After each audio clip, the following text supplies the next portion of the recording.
जैसे अमेरिका पाकिस्तान को छोड़ेगा भी नहीं और पाकिस्तान को पूरा पकड़ेगा भी नहीं। जो श्रीलंका बांग्लादेश में हुआ, बिल्कुल, ये डीप स्टेट का रोल डीप स्टेट का रोल था। और भारत में भी समय समय पर जो विदेशी रिपोर्ट आई हिंडनबर्ग, आज हमारे इंडियंस कहीं भी फंस जाए, भारत सरकार उसको निकाल कर लेकर आती है। इसके लोगों का क्या तर्क है वीजा रैंकिंग का? आप तो वैसे भी नहीं हम तुम्हारी रैंकिंग नहीं, थोड़े दिन रुको, हम रैंकिंग बनाएंगे, हम तुम्हारी रैंकिंग। नीति पाकिस्तान को लेकर, कांग्रेस की नीति पाकिस्तान को लेकर कितना अंतर? 26/11 की घटना हुई और मनमोहन सरकार ने पाकिस्तान के ऊपर कोई एक्शन नहीं लिया। ये उस बुक में पाकिस्तान को लेकर कांग्रेस जब पॉलिसी बनाती है तो वो भारतीय मुस्लिम को ध्यान में रख के पॉलिसी बनाती है, जबकि इंडियन मुस्लिम का पाकिस्तान से क्या मतलब। आपको यही देखो, प्रियंका गांधी की ना तो इसमें का समर्थन कि ऑल आइज ऑन का, जब वो टैग लेके जा रही है पार्लियामेंट के अंदर, प्रियंका गांधी बेसिक अंतर है। क्या ग्लोबल लीडर की जो मोदी जी की छवि है, उसने डिप्लोमेटिक तौर पर भारत की छवि को मजबूत किया है या चले? उन्होंने कहा कि तुम रशिया यूक्रेन वॉर में बिल्कुल आप न्यूट्रल बन गए। हमने कहा न्यूट्रल नहीं है, we are stand with the peace. इनके रूट से अमेरिका गए थे अवैध तरीके से, तो वो वापस लौटे तो उनके पैरों में बेड़ियां थी, उन्हें एक जो है आर्मी प्लेन से भेजा गया, फोर्स प्लेन से भेजा गया, जबकि शायद जितना मुझे ध्यान है अन्य कई देशों के साथ ऐसा नहीं हुआ। भारत ने हमेशा रूल ऑफ लॉ का समर्थन किया है। ठीक है, जंग की रूट का मतलब क्या है? इनलीगल तरीके से जाना। बिल्कुल, मैं कह रहा हूँ बहुत सही हुआ है। तो आपके टेररिस्ट हैं वो हमारे पास आए, पाकिस्तान की नकेल कसी जाए, चीन के समय में हमें समर्थन दिया जाए, टैरिफ वॉर में हमको रिएक्शन आपको रिलैक्स दिया जाए। जैसे भारत में अवैध बांग्लादेशी आपके आ रहे हैं, अभी मुर्शिदाबाद में जो हो रहा है, अब बांग्लादेश के लोग कितने भी अच्छे क्यों ना हो, लेकिन हमारे मन में क्या आएगा बांग्लादेश को लेकर? इजराइल, ताइवान, भारत तीनों को अलग लिस्ट में रखा कि जिनको हमको वो देना है, मतलब रिलैक्स देना है। उस कैटेगरी में 6 देश रखे जिसमें हमें, बाकी के साथ यूरोप के देशों के किस लिस्ट में 5 लिस्ट अब देखिए। क्या ये सही समय है कि भारत को फ्री ट्रेड एग्रीमेंट जैसे पे समझौतों पे स्पष्ट रूप में मानना चाहिए? नहीं, देखिए अभी जैसे अमेरिका के साथ हमारा चल रहा है, कुछ देखने को मिलेगा। चीन के साथ हम कितना विरोध कर लेंगे, चीन का सामान नहीं खरीदेंगे, कालवानी हो गया, भी लोग चीन का खरीद रहे हैं। हाँ, दिवाली पे चाइनीज यूएनएससी में स्थायी सीट के लिए कांग्रेस में कितना काम हुआ और मोदी सरकार में कितना काम हुआ है, और क्या लग रहा है कि हो पाएगा? यूएन सिक्योरिटी काउंसिल के लिए कांग्रेस ने भी काम किया है और मोदी सरकार ने भी काम किया है। इसमें मैं कंपेयर ज़्यादा नहीं कर रहा हूँ। टर्की, सऊदी, पाकिस्तान, इन तीनों देशों ने कहा कि हमको आप क्या कीजिए, on the base of religion security council member बनाइए। भारत की विदेश नीति कैसी है? क्या सही दिशा में भारत बढ़ रहा है विदेश नीति को लेकर? हम किसी एक के नहीं होंगे, सब के होंगे। पहले क्या था, हम किसी के नहीं होंगे, हम अकेले रहेंगे। तो भारत ने सबसे स्ट्रेटेजिक ऑटोनॉमी की हुई है, स्ट्रेटेजिक पार्टनरशिप की है, और इसी बात को लेकर मैं अपने विदेश नीति को सबसे बड़ी फायदा मानता हूँ। जैसे एक आया हैप्पीनेस इंडेक्स को लेकर आई थी, उसमें आश्चर्य बात है कि पाकिस्तान, श्रीलंका जैसे समझ। बताइए कि आम आदमी पे भारत की सशक्त विदेश नीति और कमजोर विदेश नीति का कैसे आप कितना पता? नेहरू की विदेश नीति और मोदी की विदेश नीति में कितना बड़ा अंतर आ चुका है? पाकिस्तान की दिक्कत क्या है? हमें बदला लेना है। किस बात का? किस बात का बदला लेना है? ये सारी जमीन हमारी जमीन थी, हमारी मिलों की जमीन, हम ये मानते हैं।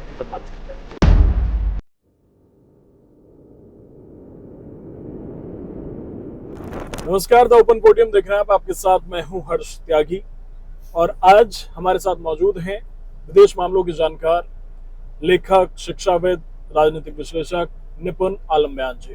बहुत बहुत स्वागत है आपका। बहुत धन्यवाद आपका ओपन पोडियम में, और बहुत शुक्रिया समय देने के लिए। बहुत धन्यवाद। आज हम बात करेंगे भारत की विदेश नीति को लेकर, क्योंकि विदेश नीति को लेकर विपक्ष लगातार हमलावर है, चाहे वो अमेरिका से रिश्तों को लेकर हो, टैरिफ का मामला हो, और चाहे पासपोर्ट रैंकिंग जो गिर रही है उसे लेकर। सर, इस वक्त भारत की विदेश नीति कैसी है? क्या सही दिशा में भारत बढ़ रहा है विदेश नीति को लेकर? और जो ये पासपोर्ट की रैंकिंग गिरी है, इस पर आपकी क्या प्रतिक्रिया है? देखिए, पहले तो मैं फॉरेन पॉलिसी की बात करूंगा। जी। देखिए, हमारी जो फॉरेन पॉलिसी थी, जो हम लोग आज़ादी के बाद से बात करें, हम्म। उसके कुछ फंडामेंटल्स थे, जैसे पंचशील, हम्म। NAM, NAM. गुटनिरपेक्ष आंदोलन। हम्म। इसके अलावा कि हम पीसफुल्ली क्या करेंगे, सबका कोऑपरेशन करेंगे, हम्म। और जितने भी हमारे जो थर्ड वर्ल्ड है उसका हम एक लीडर बनने का प्रयास करेंगे, उसका हम लीडर बनेंगे। ठीक है। ये कुछ हमारे बेसिक फंडामेंटल्स थे जो हमारी फॉरेन पॉलिसी के थे, हम्म। हम लेके चले, और आज भी हम उन्हीं फॉरेन पॉलिसी के आसपास ही हैं। लेकिन उनमें हमने कुछ चेंजेस किए हैं अकॉर्डिंग टू रिक्वायरमेंट। जैसे नैम जो थी कि हम किसी गुट में शामिल नहीं होंगे, हाँ। हम किसी के पाले में नहीं जाएंगे। लेकिन अब हम क्या कहते हैं, मल्टी एंगेजमेंट। पहले था नॉन अलाइनमेंट, अब है मल्टी अलाइनमेंट। मतलब हम किसी एक के नहीं होंगे, हम सब के होंगे। पहले क्या था, हम किसी के नहीं होंगे, हम अकेले रहेंगे। अब क्या है कि हम किसी एक के नहीं, हम सब के होंगे। तो ये बहुत बड़ा अंतर मैं मानता हूँ। मतलब भारत गुटनिरपेक्ष नहीं है। नहीं, गुट निरपेक्ष नहीं है, लेकिन किसी एक गुट के साथ नहीं है। ओके, ठीक है। पहले क्या था, हम किसी गुट में शामिल नहीं होंगे, हाँ। सिंपल सा अंतर था। अब हम सब में शामिल हैं। अब हम सब में शामिल होंगे, ये अंतर, बेसिक अंतर आया।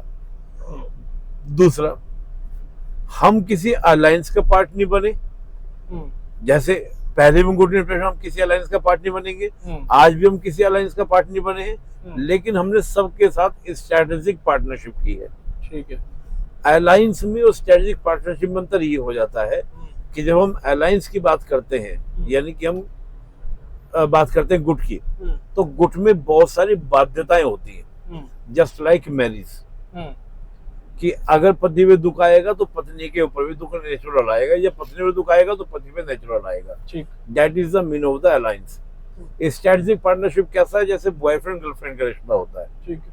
हम साथ हैं, लेकिन मुसीबत आएगी तो तुम्हारे ही मेरा मन करेगा तो साथ दूंगा या दूंगी, नहीं तो नहीं दूंगी। नहीं दूंगी। हाँ। उसमें एक फ्रीडम रहती है, ऑटोनॉमी रहती है। ठीक। तो भारत ने सबसे स्ट्रेटेजिक ऑटोनॉमी की हुई है, स्ट्रेटेजिक पार्टनरशिप की हुई है, और इसी बात को लेकर मैं अपनी विदेश नीति की सबसे बड़ी खासियत मानता हूँ।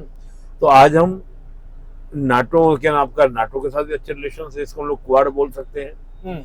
हम ब्रिक्स का भी पार्ट है, हम एससीओ का पार्ट भी है, हम ऑस्ट्रेलियन ग्रुप का भी पार्ट है, हम वर्सन अरेंजमेंट का भी पार्ट है, हम MTCR के मेंबर भी हैं। हम जितने ग्रुप आप देखेंगे, हम सब ग्रुप में कोई ना कोई अपना एंगेजमेंट बनाए हुए हैं। तो ये मुझे अपनी फॉरेन पॉलिसी का शानदार बात लगती है। या और जितनी भी रैंकिंग पॉलिसी, मैं उनको कहीं ना कहीं संदिग्ध नजर से देखता हूँ। ऐसा क्यों देखता हूँ? जैसे एक आया हैप्पीनेस इंडेक्स को लेकर आई थी, उसमें आश्चर्य बात है कि पाकिस्तान, श्रीलंका जैसे देश हमसे अच्छी कंडीशन है। जहाँ पर आप देखा कि प्रेसिडेंट हाउस में लोग घुस गए, उस रैंक की, मतलब हमसे अच्छी स्थिति श्रीलंका की, तालिबान की हमसे ज्यादा हैप्पीनेस है। हद हो गई। तो मैं इसे समझ, मतलब ये तो आपको देखिए बात है, मैं एक्सेप्ट नहीं कर पाता। आपको ऐसे कैसे कह सकते हो आप? देखिए उसके कारण है, रीजन है। अगर हम इंटरनेशनल पॉलिटिक्स को थोड़ा समझेंगे ना, तो होता क्या है, जो ये वेस्ट के कंट्रीज हैं, ये सारे रैंकिंग दे रहे हैं, बना रहे हैं, इनके अपने पैरामीटर्स उसमें नापते हैं, और जितना स्केलिंग करना चाहिए उतना स्केलिंग कर देते हैं। ये ऐसी स्केलिंग करते क्यों है? देखिए क्या होता है, एक तो ये जिस देश के साथ खुल के दुश्मनी कर रहे हैं, जैसे मान लो ईरान के साथ कर रहे हैं, नॉर्थ कोरिया के साथ कर रहे हैं, किसी और कंट्री के साथ कर रहे हैं, ओपनली फाइट कर रहे हैं, जिसको अपना फ्रेंड बोल रहे हैं, उसके साथ चेक एंड मेट की पॉलिसी लेके चलते हैं लोग। अच्छा, मतलब इनके कुछ ना कुछ मुद्दे होने चाहिए। भारत वो देश है जो इसके अंदर इतना पोटेंशियल है कि इनको पता है कि भविष्य का हीरो ये है, तो इसके साथ चेक एंड मैट रखो ताकि सब ज्यादा से ज्यादा बेनिफिट दे सके। मेरी बात समझिए, बड़ा इंटरेस्टिंग। जैसे अमेरिका पाकिस्तान को छोड़ेगा भी नहीं और पाकिस्तान को पूरा पकड़ेगा भी नहीं। पूरा पकड़ेगा तो भारत से दूर होना पड़ेगा, और बिल्कुल छोड़ देगा तो पाकिस्तान वो आधार नहीं रहेगा जिसके माध्यम से वो भारत को बार्गेनिंग करे। कि देखो मैं तुम्हारा पाकिस्तान साथ दे रहा हूँ, तुम्हें मेरी बात माननी पड़ेगी, अपनी मार्केट मेरे लिए खोलनी पड़ेगी। तो ये बार्गेनिंग के पॉइंट्स होते हैं ताकि भारत में कुछ ना कुछ मुद्दे, और होता क्या है, जितने भी कंट्रीज हैं, अगर उस कंट्री में कोई मुद्दे नहीं है तो ढूंढ कर मुद्दे बनाए जाते हैं। जो डीप स्टेट काम करता है, जैसा आपने देखा होगा, जो बाइडेन के समय काम कर रहा था। ये डीप स्टेट मतलब मैं जानता हूँ, लेकिन हमारे दर्शकों को एक बार ये डीप स्टेट भी समझा दीजिए, ये क्या होता है? देखिए डीप स्टेट का मैं सिंपली बोलूं तो एक पैरेलल गवर्नमेंट होती है। पैरेलल गवर्नमेंट के साथ एक पैरेलल गवर्नमेंट, जो गवर्नमेंट को सपोर्ट करती है उसके इंटरेस्ट को विदेशों में फैलाने का। ठीक है। एक तो होगा कि गवर्नमेंट खुद आगे आए, काम करे, बढ़े, तब करे, लेकिन गवर्नमेंट के करने से पूरी दुनिया के जो पैरामीटर्स हैं, मानक हैं, स्टैंडर्ड्स हैं, उनको वॉल्यूम्स करना पड़ जाता है कई बार। वो काम वो डीप स्टेट के माध्यम से कराते हैं कि तुम आगे बढ़ो और तुम क्या करो, वहां पे सरकार गिरा दो, ताकि हम उससे भी जो नई सरकार बने उससे हम संधि समझौते करें और अपना बेनिफिट हम उससे लें। तो डीप स्टेट गवर्नमेंट को सपोर्ट करता है, एक तरह से आपका पैरेलल गवर्नमेंट है जो गवर्नमेंट के साथ मिलकर क्या कर रही है, काम कर रही है। मतलब जो श्रीलंका बांग्लादेश में हुआ, बिल्कुल ये डीप स्टेट का रोल, डीप स्टेट का रोल था। और भारत में भी समय समय पर जो विदेशी रिपोर्ट आई, हिंडनबर्ग, ये सब जो चीजें आती हैं इसलिए की जाती है ताकि हम क्या कर सके, वहां पर अपने अकॉर्डिंग गवर्नमेंट बनवा सके और गवर्नमेंट बनवाने के बाद उससे अपने इंटरेस्ट को हम क्या कर सके, साध सके। ये बेसिक सा फंडामेंटल इसका डीप स्टेट का काम होता है, ताकि कुछ ना कुछ पॉइंट से इरेज किया जाए और वो इरेज करा के वहां पर क्या हम अपनी पसंद की सरकार लाएंगे, तो उस पसंद की सरकार से हम जो संधि चाहेंगे वो संधि करेंगे। अभी आपने हैप्पीनेस इंडेक्स और इनका जिक्र किया। अभी कुछ दिन पहले टाइम्स ने 100 जो दुनिया के 100 ताकतवर लोग, उनकी एक लिस्ट निकाली है। बिल्कुल। और उसमें भारत से कोई नहीं है, जबकि बांग्लादेश का एक नेता है। हाँ। उसे लेकर विपक्ष इतना खुश है।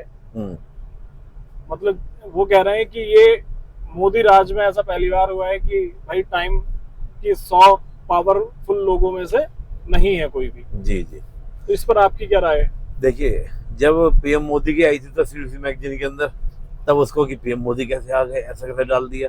आज उनको, पर मैं मानता हूँ, देखिए विदेशी क्यों देखेंगे हमें, उनके नजरिए से हम अपने आप को क्यों देखें। और जब कोई ऐसी तारीफ वाली रिपोर्ट आ जाती है तो विपक्ष क्या कहता है, कल तो तुम कह रहे थे वो रिपोर्ट खराब है, आज ये रिपोर्ट। देखिए मैं ये कहता हूँ हमेशा, मेरा जब मैं बच्चों पढ़ाता भी हूँ, डिबेट्स में बैठता हूँ, हमेशा बात मानता हूँ कि आप किसी भी चीज को देखिए तो एक तत्वदृष्टा क्या होता है, जो दूर से देख के तर्क लगा के देखता है कि इसके पीछे बैकग्राउंड में क्या है। देखिए आम पब्लिक समझ नहीं पाती इन चीजों को कि कौन कितना दिमाग किसके पीछे क्या क्या लगा रहा है। अब आप देखिए इंटरेस्टिंग बात देखिए, आप अमेरिका टैरिफ वॉर लेके चल रहा है, भारत के ऊपर टैरिफ इम्पोज कर दिए। हाँ, मैं टैरिफ पर आऊंगा, टैरिफ मैं उसमें वो बता रहा हूँ कि पॉलिटिक्स क्या करते हैं लोग। फिर टैरिफ हटा भी दिए भारत पे, 26% से 10% लेकर आ गए, और फिर हमारे कहने पर तोवर राणा का एक्सट्रेडिशन भी कर दिया और एक और जो हरदीप सिंह है उसको अरेस्ट भी कर लिया। हाँ ठीक है, इस पर मैं आऊंगा, लेकिन उससे पहले पासपोर्ट रैंकिंग की हम बात कर रहे थे। तो आपके नजरिए से, आपके विचार में पासपोर्ट रैंकिंग भारत की विदेश नीति का प्रतिबिंब नहीं है? नहीं, देखिए पासपोर्ट होना चाहिए, देखिए पासपोर्ट रैंकिंग होनी चाहिए, अच्छी होनी चाहिए, लेकिन मैं फिर भी कहता हूँ कि रैंकिंग को मैं थोड़ा सा संदेह नजर से देखता हूँ कि वो किस पैरामीटर। देखिए एक बड़ा इंटरेस्टिंग बात है, ये रैंकिंग कब आ रही है, जब आपको ईरान ने फ्री वीजा कर दिया है कि आप आइए। ईरान जैसा देश, और भी कई देशों ने आपको कहा कि आप हमारे देश में आइए, या तो वीजा ऑन अराइवल मिल जाएगा या वीजा आपको लेने की जरूरत नहीं है, केवल आप पासपोर्ट लेकर आ जाइए। ईरान जैसा देश आपको दे रहा है जो पाकिस्तान समर्थक दिखाई देता है या चीन समर्थक दिखाई देता है, वो देश आपको दे रहा है, तो फिर किस आधार पे आप कह रहे हैं कि आपका पासपोर्ट रैंकिंग खराब है, और केवल एक नंबर खिसक जाना उसमें आप परेशान हो जाने हैं। भाई चलो 4-5 नंबर गिर के बात समझ में आती है, एक नंबर गिर जाना। और आप देखिए क्या भारत के डायस्पोरा की स्थिति कमजोर है क्या वर्ल्ड में आज? मैं आपको छोटा एग्जाम्पल देता हूँ, आज हमारे इंडियंस कहीं भी फंस जाए, भारत सरकार उसको निकाल कर लेकर आती है। ऐसी स्थिति हमने कभी पहले नहीं देखी। इससे बड़ी बात, अमेरिकन किस बात में अमेरिकन हम आपको कहते हैं अमेरिकन से, we are the American. Reason ये कि वो कहते हैं कि दुनिया में कहीं भी कोई दिक्कत है कि हमारे गवर्नमेंट हमको निकाल के ले आएगी। ये उनका कॉन्फिडेंस है, ये कॉन्फिडेंस हमने भी दे रखा है अपनी पब्लिक को। तो इससे मजबूत देश क्या होगा? अब देखिए होता क्या है कि पासपोर्ट, ठीक है मैं मानता हूँ कहीं ना कहीं डिप्लोमेटिक और चीज किया जाए, और देशों में वीजा का जो आपका फ्री वीजा के जो फैसिलिटीज है वो भारत सरकार को बढ़वानी चाहिए, ताकि और अच्छी हमारी रैंकिंग भी हो और बेटर हो। लेकिन क्या है, मैं मानता हूँ कि इतनी बड़ी आबादी का देश है, और इतनी बड़ी आबादी का देश जब कहीं जाते हैं तो उनके साथ 10 तरह के इश्यूज होते हैं। अभी चीन के साथ क्या है कि चीन की बड़ी आबादी है तो बड़ी इकोनॉमी भी इसकी बन चुकी है। हमारी आबादी बड़ी है लेकिन अभी हमारी इकोनॉमी उतनी मजबूत नहीं हो पाई है, तो हम लोग बाहर जा रहे हैं तो किस लिए जा रहे हैं? सही बात है, हम लोग बाहर जा रहे हैं तो किस लिए जा रहे हैं? केवल व्यापार के लिए नहीं, हम लोग हमारे यहाँ पे ये भी बसने भी जा रहे हैं, तो उसको लेकर लोग सचेत रहते हैं कि ऐसा ना हो कि घूमने आए और फिर यहीं पे बस जाए। तो बहुत वो भी जनता सारी है। ये चीजों को थोड़ा सा समझना पड़ेगा। अब आप सरकार को घेरने का प्रयास नहीं कि सरकार को घेरिए, लेकिन कुछ इश्यूज ऐसे हैं जहां पर आपको घेरने की जरूरत है, समझने की जरूरत है। लेकिन मैं कहता हूँ चलो फिर मैं इसमें मानता हूँ कि देखो विपक्ष का काम है, विपक्ष का काम है आलोचना करना, वो करेगा, उसे करना चाहिए। लेकिन एज ए सिटीजन हमको समझना चाहिए कि मामला क्या है, मैटर क्या है। पर कोई भी आज ये नहीं कह सकता कि भारत की स्थिति आज विश्व में मजबूत नहीं है।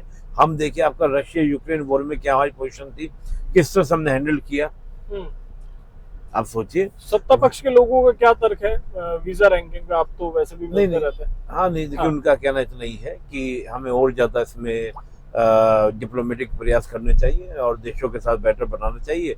लेकिन कई बार कुछ लोगों का ये भी रहता है कि भाई हास्यप्रद भी रहता है कि आप देखो कई देशों के साथ अभी हमारा फ्री वीजा हुआ है, उसके बाद भी रैंकिंग इस प्रकार से आ रही है। तो अब मेरा एक मानना ये भी है कि मुझे लगता है कि जो प्रेजेंट गवर्नमेंट है वो इन चीजों पर ध्यान देती भी नहीं है। क्योंकि यार हमें अपने को देखना है, अपना काम करना है, डोंट कि हमें कोई दूसरा मार्क्स देगा। मतलब मुझे लगा है मोदी सरकार की ये भी है कि उनके नंबर की मुझे जरूरत नहीं है। वी नो वेरी वेल कि हम क्या हैं, तुम नहीं बताओगे हम क्या हैं। मतलब उनका सोच ये है, हम जानते हैं वी आर हम तुम्हारी रैंकिंग देंगे, थोड़े दिन रुको, हम रैंकिंग बनाएंगे, हम तुम्हें रैंकिंग देंगे।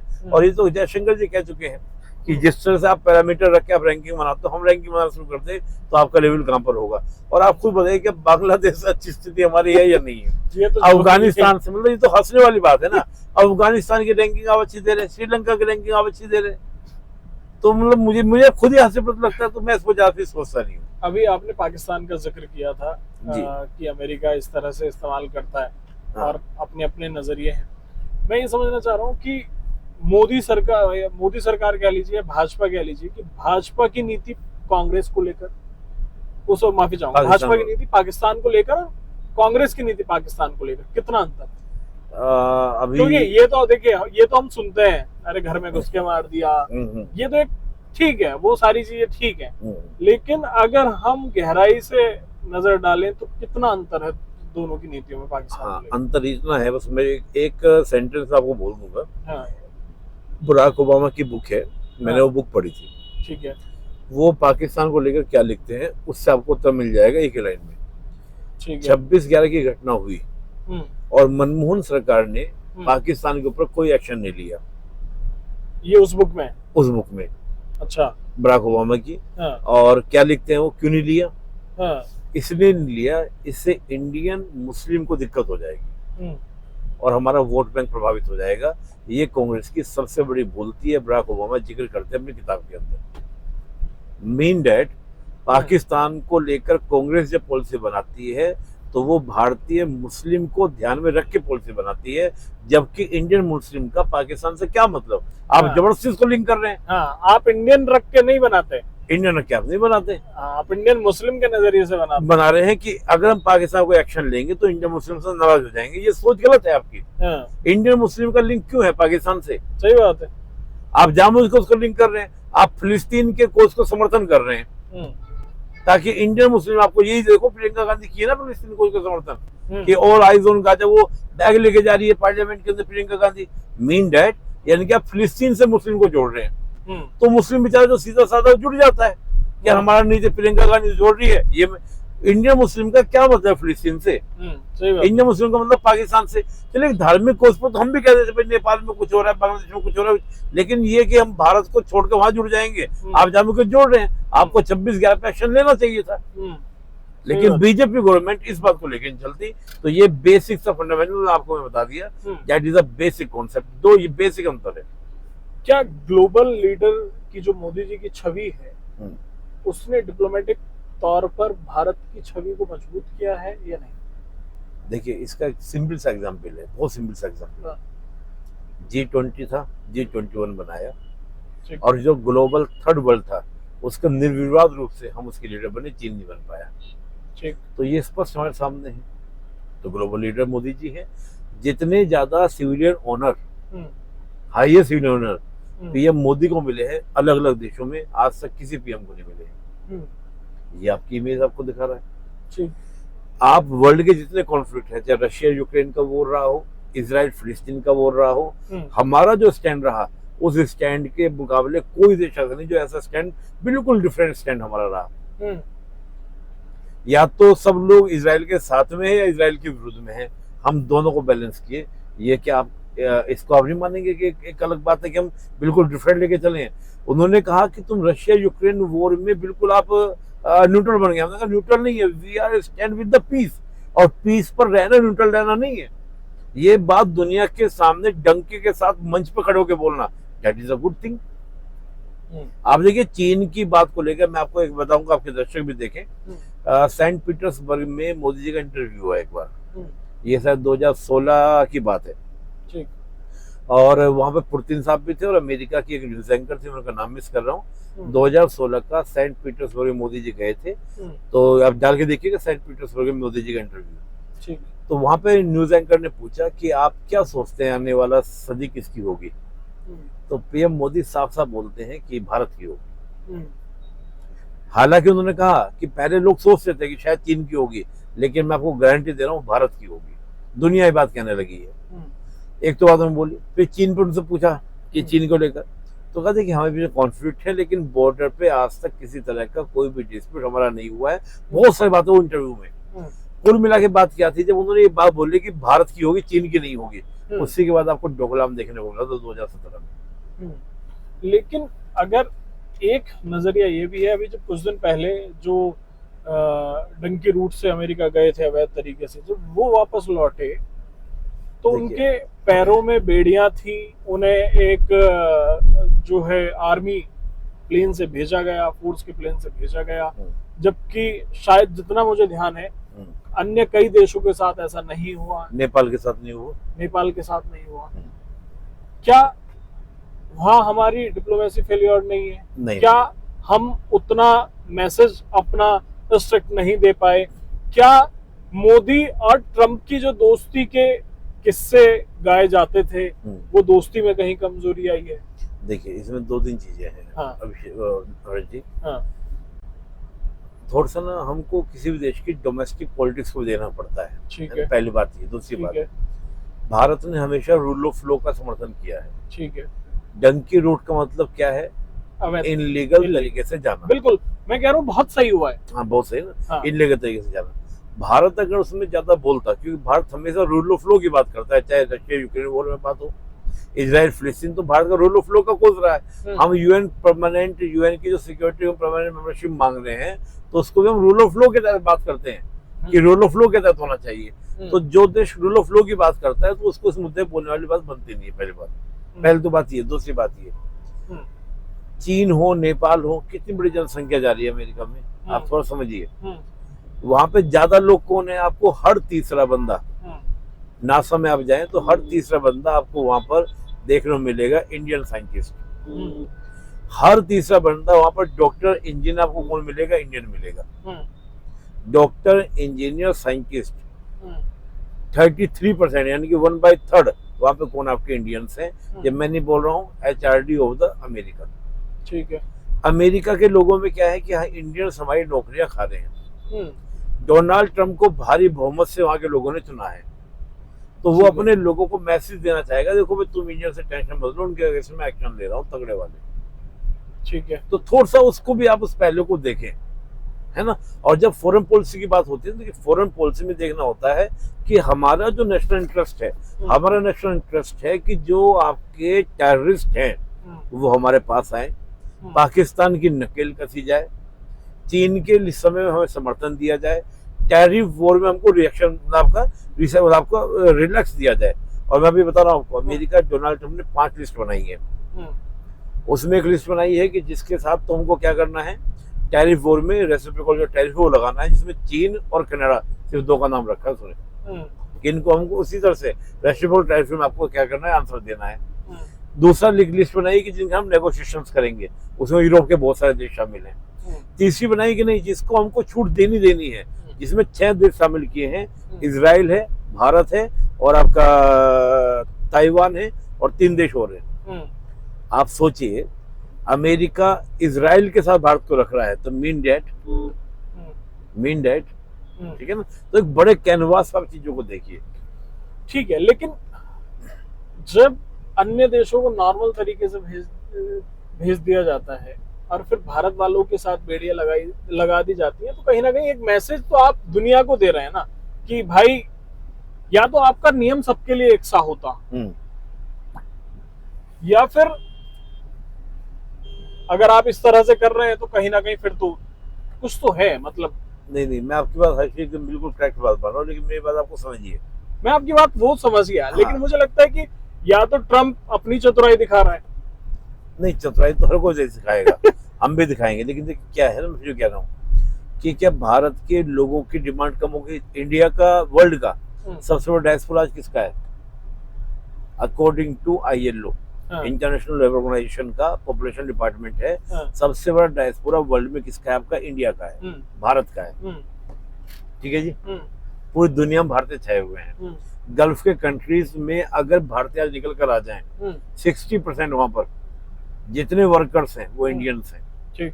तो इंडियंस का रुतबा कम नहीं हो रहा है, अमेरिका में भी कम नहीं हो रहा है, लेकिन अमेरिका की नौकरियां जो खा रहे हैं वो इंडियंस खा रहे हैं। आप उस बात को समझिए।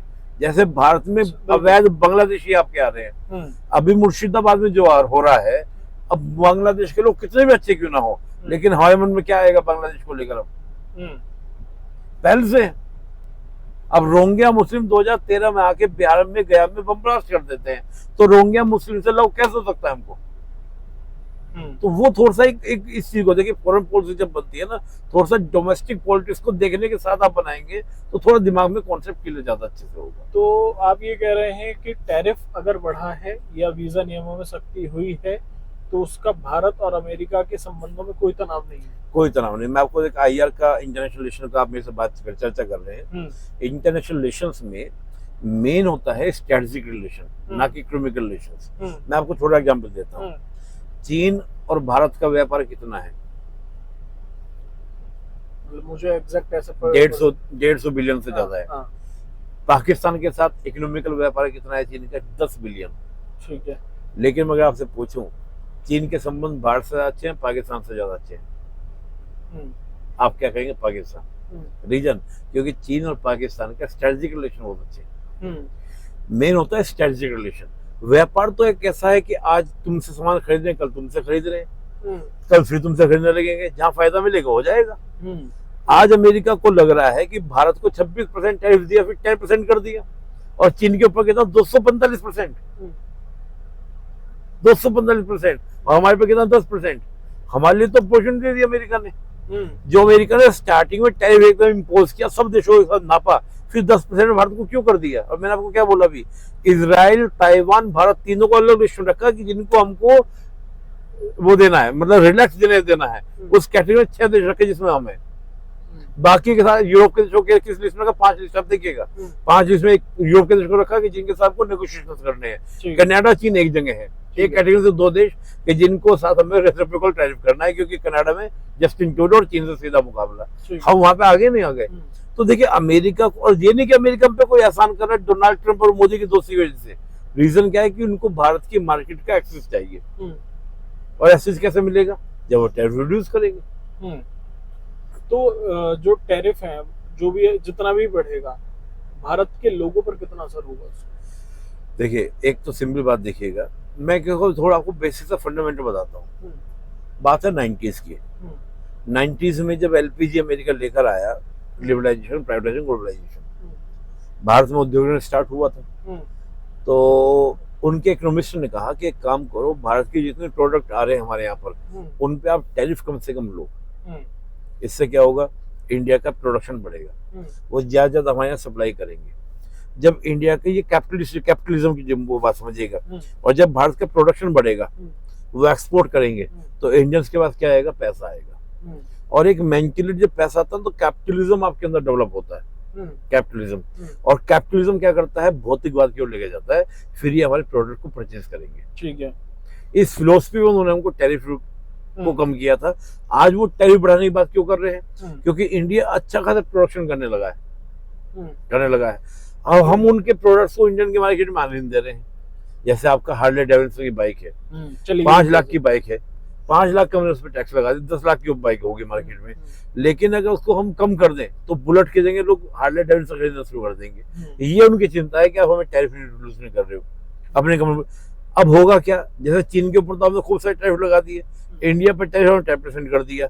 अब ये इंडिया के लिए गोल्डन अपॉर्चुनिटी जो हमारे पीयूष गोयल जी ने कहा है, लाइफ टाइम अपॉर्चुनिटी। रीजन कि आज हमें अमेरिका की मार्केट का फुल एक्सेस मिल गया है। हमें क्या करना है, गवर्नमेंट को ज्यादा ज्यादा हमारे जो एंटरप्रेन्योर हैं, जितने हमारी इंडस्ट्रीज हैं, उनको पुश करना है और खूब हमको एक्सपोर्ट बढ़ाना है, ताकि अमेरिका की मार्केट को हम कंट्रोल कर लें। और अमेरिका भी ये बात चाहता है। क्यों? देखिए, इंडिया का मार्केट उस तरह का नहीं है कि हम बाहरी प्रोडक्ट्स को खरीदने में दिक्कत पैदा करते हैं। चीन के लोगों में मानसिकता क्या है कि चीन के लोग अपने देश के प्रोडक्ट को पहले उठाएंगे, उनके अंदर है ऐसा बात। नेशनलिज्म वाली बात नहीं है कि नहीं हम अपना खरीदेंगे, वो हमारे अंदर ऐसे कुटुंबकम का कॉन्सेप्ट लेके चलते हैं कि नहीं भारत में तो क्या दिक्कत है, हमें कोई इशू नहीं है। तो वो इस बात को जानते हैं कि भारत में उस तरह का हमको नेशनलिज्म वाला वो फीलिंग भी देखने को मिलेगा। चीन के साथ हम कितना विरोध कर लेंगे, चीन का सामान नहीं खरीदेंगे, गालवानी हो गए, फिर भी लोग चीन के प्रोडक्ट खरीद रहे थे। हाँ, दिवाली पे चाइनीज लड़ी खूब चली, लड़ी चली, सब कुछ चलिए। रीजन क्यों? हमारे उस तरह की फीलिंग, उस तरह का वो अग्रेशन नहीं है, पीस लवर कंट्रीज है। तो ये पॉजिटिव भी है, ये नेगेटिव भी है, दोनों बातें इसके अंदर। क्या ये सही समय है कि भारत को फ्री ट्रेड एग्रीमेंट जैसे पे समझौतों पे स्पष्ट रुख अपनाना चाहिए? नहीं, देखिए, अभी जैसे अमेरिका के साथ हमारा चल रहा है, बातचीत चल रही है, मुझे उम्मीद है कि साल हो भी जाएगा। यूरोप के कई देश चाह रहे हैं, ईयू चाह रहा है कि भारत साथ फ्री ट्रेड हो जाए, ब्रिटेन चाह रहा है। यहाँ तक कि मैं तो ये मानता हूँ कि ऋषि सुनाक को जो पीएम बनाया गया था, वो जानबूझ के बनाया गया था ताकि इससे भारत खुश हो जाए और वो क्या करे, फ्री ट्रेड करवा। लेकिन भारत ने नहीं किया अब तक। क्यों नहीं किया? क्योंकि भारत भी देखिए अब फॉरेन पॉलिसी में प्लेयर की तरफ से है। अब हम भी ना इमोशन से नहीं डिसीजन लेते हैं, हम भी प्रॉफिट लॉस को पूरा कैलकुलेशन करके डिसीजन लेते हैं, लेकिन पीस के साथ। चीन की तरह नहीं, अमेरिका ने हमको दागा, हम भी अमेरिका को दागेंगे। चीन की बड़ी मिस्टेक क्या रही, सीधा ओपन फाइट में आ गया। हमने ओपन फाइट में नहीं गए, हम लोग हम इसी का बेनिफिट लेके चले गए। और देखिए, ये सही बात होती है कि अपने आप को आंकना कि हम कहाँ पर स्टैंड करते हैं, उस स्टैंड के साथ अपने आप को लेके चलना है, शांति से काम करना है, इसको हम डिप्लोमेसी बोलते हैं। यूएनएससी में स्थायी सीट के लिए कांग्रेस में कितना काम हुआ और मोदी सरकार में कितना काम हो रहा है, और क्या लग रहा है कि हो पाएगा ये? देखिए, यूएन सिक्योरिटी काउंसिल के लिए कांग्रेस ने भी काम किया है और मोदी सरकार ने भी काम किया है। इसमें मैं कंपेयर ज्यादा नहीं कर पाऊंगा। रीजन क्योंकि मुझे दोनों के ही काम दिख रहे हैं साफ साफ, और उसमें दो तीन चीजें हैं। देखिए, जब इस तरह के मैटर्स होते हैं ना, उसमें आप किसी पार्टी की बात मत लीजिए, उसमें देश की बात हो जाती है। जैसे मैं एक उदाहरण देता हूँ आपको। आज जो हमें भारत अमेरिका के संबंध दिखते हैं, या जो न्यूक्लियर पॉलिसी हुई थी किसके साथ में, न्यूक्लियर डील हुई थी जो मनमोहन जी के समय 2005 में स्टार्ट हुई थी और 2008 में कंप्लीट हुई थी, उसमें किसकी शुरुआत थी? वो बिल क्लिंटन सन 2000 में भारत विजिट करने के लिए आए थे, पीएम अटल जी के बुलाने पर। ठीक, वहां से दोस्ती शुरुआत हुई थी। उससे पहले संबंध बिल्कुल खराब थे। 98 में एटॉमिक टेस्ट किया था, 99 में कारगिल हुआ था। उन दोनों वजह से भारत का संबंध अमेरिका के बिल्कुल खराब थे। और 98 में तो इतना चिढ़ गया था अमेरिका कि इन्होंने कर कैसे दिया, सेशन लगा दिए थे। अटल जी ने समझाया कि भाई ये मैटर था, ये मैटर था, और वहां से फ्रेंडशिप शुरुआत हुई। तब से अमेरिका ने कहा कि नहीं, हम इंडिया को सपोर्ट करेंगे। और इंडिया को कहा उन्होंने, India is a swing state. India एक पीस के साथ आगे बढ़ना चाहता है, लेकिन उसकी कुछ सुरक्षा चिंताएं हैं।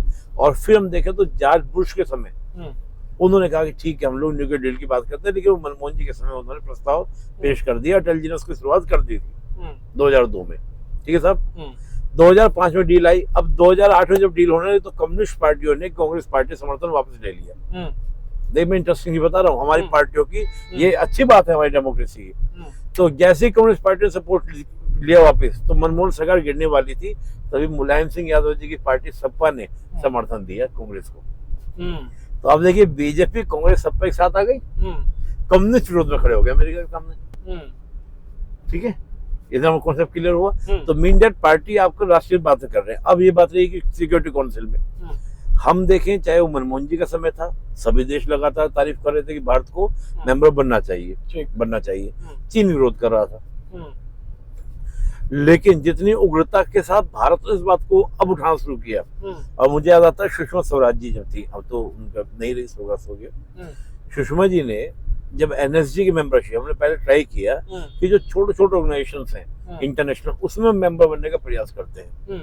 भारत ने कई मेंबर बना, ऑस्ट्रियन ग्रुप का भारत मेंबर बना, वार्सा अरेंजमेंट का मेंबर भारत बना, MTCR का मेंबर भारत बना। इनमें तीनों में चीन नहीं है, चीन मेंबर नहीं है। भारत ने फिर एनएसजी की मेंबरशिप की बात की, और कमाल की बात क्या थी, एनएसजी की मेंबरशिप के लिए प्रस्ताव लेकर कौन आया भारत के लिए कि भारत को मेंबर बनाओ, वो लेकर आया आपका अमेरिका।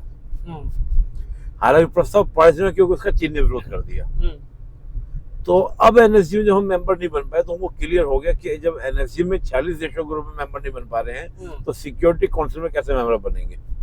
और आज ऐसा नहीं कि भारत की जो सोच है उसको एक्सेप्ट नहीं करता वर्ल्ड, कैसे? अभी 3 दिन पहले की बात है, टर्की, सऊदी, पाकिस्तान, इन तीनों देशों ने कहा कि हमको आप क्या कीजिए, on the base of religion security council member बनाइए। अकेला भारत ने विरोध किया है 3 दिन पहले। क्या विरोध किया कि धर्म के आधार पर तो ही नहीं सकता, और विरोध को माना गया कि जो रिप्रेजेंटेशन होगा वो on the base of region होगा, क्षेत्रीय प्रतिनिधित्व के आधार पर होगा, ना कि on the base of religion होगा। तो ऐसा नहीं कि भारत वर्ल्ड की कम्युनिटी एक्सेप्ट नहीं कर रही, लेकिन हो क्या रहा है, एक तो चीन जैसे देश विरोध में है जिनको लगता है भारत हमारा सीधा सीधा कॉम्पिटिटर है, या वो विरोध कर रहे हैं जिनको मिल नहीं रही, जैसे पाकिस्तान। अब जैसे पाकिस्तान का नाम आता है, एनएसजी में क्या हुआ था, एनएसजी में हमने कहा, चीन ने क्या मुद्दा उठाया कि भारत एनपीटी का सिग्नेचर नहीं है, तो इसलिए भारत को उसका मेंबर नहीं बनाया जाएगा। रिप्लाई हमने दिया कि भाई फ्रांस भी नहीं है एनपीटी का सिग्नेचर, तो उन्होंने कहा ठीक है, अगर आप ये बात मानते हैं तो पाकिस्तान को मेंबर बनाओ एनएसजी का। जैसे ही पाकिस्तान का नाम आया, अरे बाप रे, आतंकवादी देश, कई यूरोपियन देशों ने क्या किया कि हम बाहर हैं, हम नहीं आ रहे, वो आउट हो गए। तो बात तुम इस तरह की जो पॉलिसीज है, लेकिन मानूंगा कि मनमोहन गवर्नमेंट हो या आपका प्रेसिडेंट मोदी गवर्नमेंट हो, दोनों ने बेहतर काम किया, और मोदी जी का थोड़ा अग्रेसिव तरीके से वो काम कर रहे हैं, लेकिन मिली नहीं है, तो उसके बहुत सारे इंटरनेशनल जो कॉम्प्लेक्सिटीज है वो रीजन। चलते चलते हमारे दर्शकों को ये भी बताइए, क्योंकि जब विदेश नीति या फॉरेन पॉलिसी की बात होती है तो आम आदमी उतना इंटरेस्ट कम लेता है कि हमें क्या। जी जी, ये बताइए कि आम आदमी पे भारत की सशक्त विदेश नीति और कमजोर विदेश नीति का कैसे और कितना फर्क पड़ता है?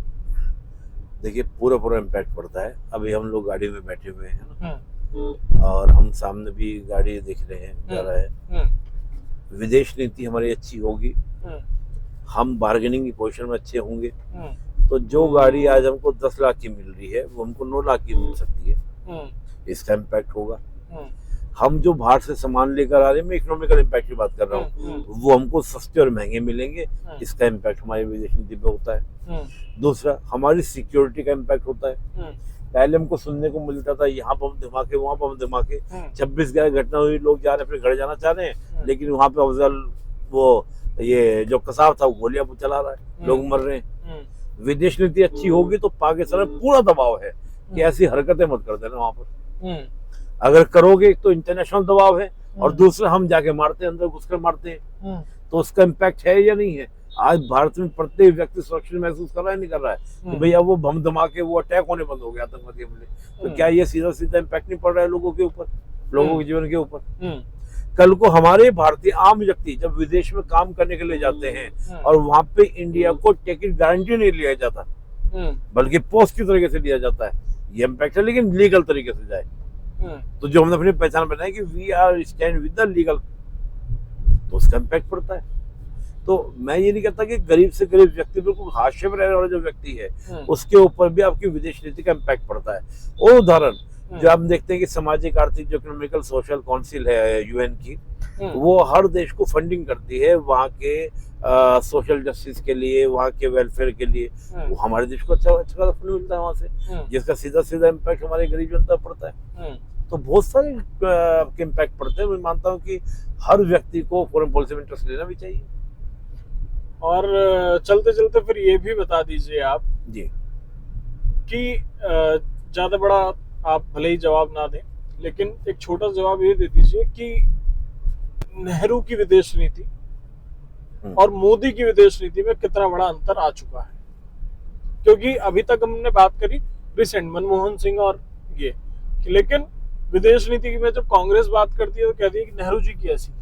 तो मैं वो अंतर समझने की कोशिश कर रहा हूँ, नेहरू की विदेश नीति और मोदी की विदेश नीति में कितना फर्क है। देखिए, बस मैं एक लास्ट में बड़ा अच्छा क्वेश्चन आपका है, मैं ये कहूंगा नेहरू जी के बारे में, नेहरू जी की फॉरेन पॉलिसी शानदार थी, लेकिन होता क्या है ना कि कई बार हमारे बहुत सारे अच्छे काम को हम्म, केवल एक गलती क्या कर देती है, वो हम्म, सबको क्या कर देती है, सबको पीछे कर देती है। हम्म, नेहरू जी जरूरत से ज्यादा आइडियलिस्टिक थे, हम्म, आदर्शवादी, जरूरत से ज्यादा, इतना होना नहीं चाहिए था। मैं हमेशा मैं बोलता भी हूँ, हम्म, लोगों ने कहा नेहरू जी को, नेहरू जी हथियार हथियार कुछ खरीद लीजिए, हम्म, आप फैक्ट्री तो बना रहे हैं, इंडस्ट्री डाल रहे हैं, सब बढ़िया है, लेकिन हथियार खरीद लीजिए। हम्म, नेहरू जी ने कहा क्या जरूरत है यार, हम्म, हथियार की जरूरत है, उत्पादन करने से फोकस करेंगे।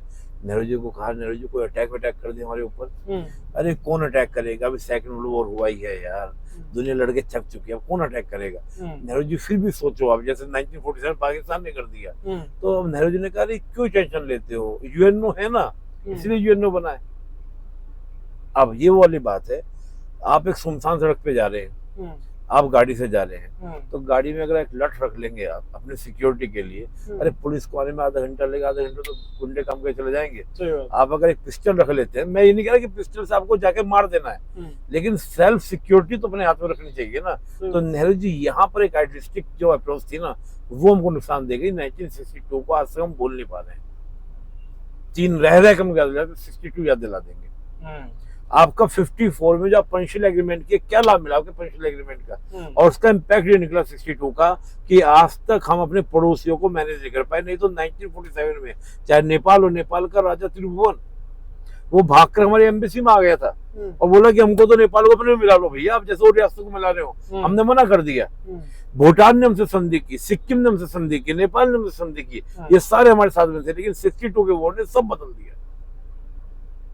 क्योंकि जो देश अपनी सिक्योरिटी नहीं कर पा रहा, वो श्रीलंका, नेपाल, भूटान, बांग्लादेश, इन सब की कहाँ सिक्योरिटी कर पाएगा। ये मैसेज गया हमारे आसपास के देशों में, और चीन तब से हम पर हावी है। मोदी जी की फॉरेन पॉलिसी क्या है, पाकिस्तान को सीधा कर रखा है। इसमें देखिए कोई कुछ भी कहे, लेकिन सीधा कर रखा है, इसमें कोई कुछ। मैं पाकिस्तान को चीन से ज्यादा खतरनाक मानता हूँ। लोग कहते हैं नहीं चीन ज्यादा, चीन ताकतवर है, लेकिन चीन के एम्बिशंस हैं। चीन चाहता है वर्ल्ड का लीडर बनना। पाकिस्तान की क्या एम्बिशंस हैं?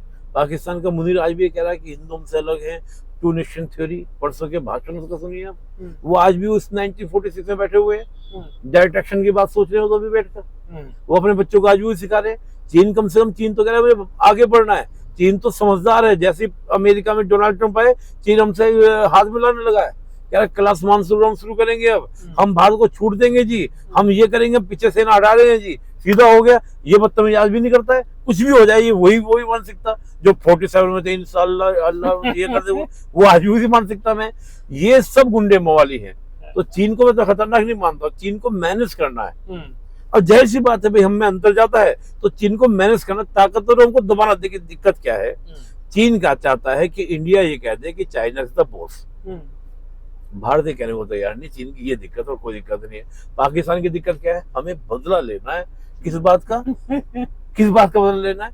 ये सारी जमीन हमारी जमीन थी, इंशाल्लाह हमारी मुगलों की जमीन थी। हम जो है ये मानसिकता, दैट इज द मानसिकता।